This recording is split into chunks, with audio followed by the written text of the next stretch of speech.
Good morning. Good morning. Good morning. Thank you. Please. Thank you. Good to see this cabinet and staff together here. Thank you.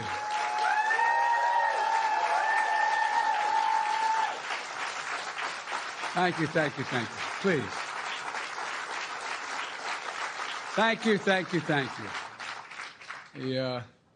It's good to see you all. Particularly good to see my granddaughter sitting in the front row here. Hi, Finn. How are you, honey? For over 200 years, America has carried on the greatest experiment in self-government in the history of the world. And that's not hyperbole. That's a fact. We're the people. The people vote and choose their own leaders, and they do it peacefully. And we're in a democracy. The will of the people always prevails. Yesterday, I spoke with President-elect Trump to congratulate him on his victory.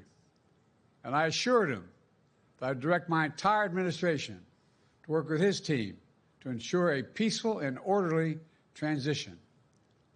That's what the American people deserve. Yesterday, I also spoke with Vice President Harris. She's been a partner and a public servant. She ran an inspiring campaign, and everyone got to see something that I learned early on to respect so much, her character. She has a backbone like a ramrod. She has great character, true character. She gave her whole heart and effort, and she and her entire team should be proud of the campaign they ran. You know, the struggle for the soul of America, since our very founding, has always been an ongoing debate and still vital today. I know for some people, it's a time for victory, to state the obvious. For others, it's a time of loss. Campaigns are contests of competing visions. The country chooses one or the other. We accept the choice the country made. I've said many times, you can't love your country only when you win. You can't love your neighbor only when you agree. Something I hope we can do, no matter who you voted for, is see each other not as adversaries, but as fellow Americans. Bring down the temperature.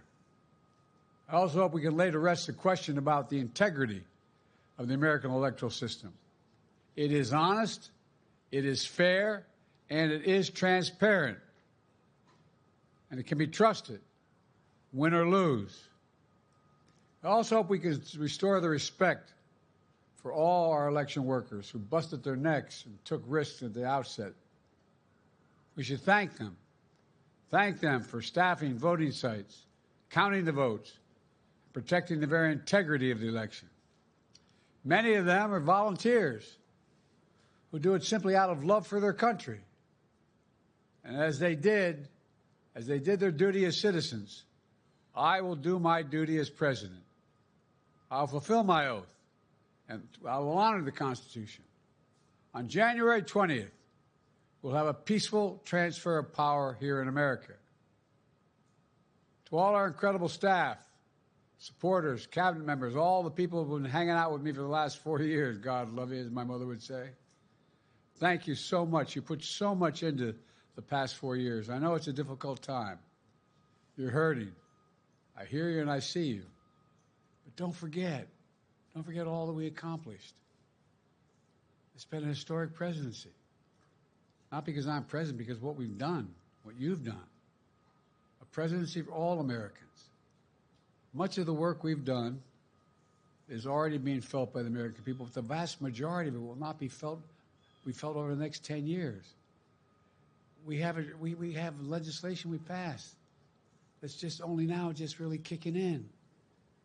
We're going to see over $1 trillion worth of infrastructure work done, changing people's lives in rural communities and communities that are in real difficulty because it takes time to get it done.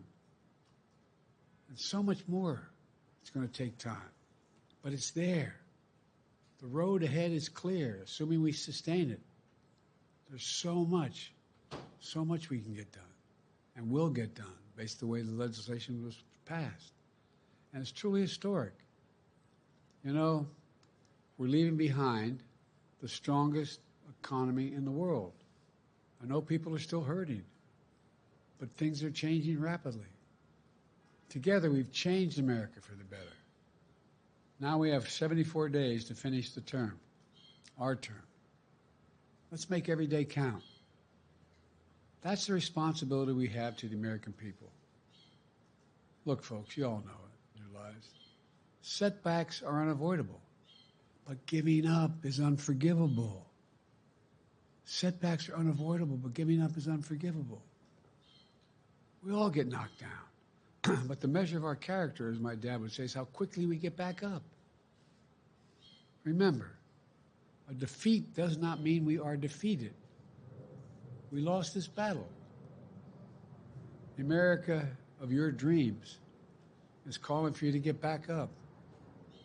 That's the story of America for over 240 years and counting. It's a story for all of us, not just some of us. The American experiment endures. We're going to be okay, but we need to stay engaged. We need to keep going. And above all, we need to keep the faith. I'm so proud to have worked with all of you. I really mean it. I sincerely mean it. God bless you all. God bless America. And may God protect our troops. Thank you, thank you, thank you.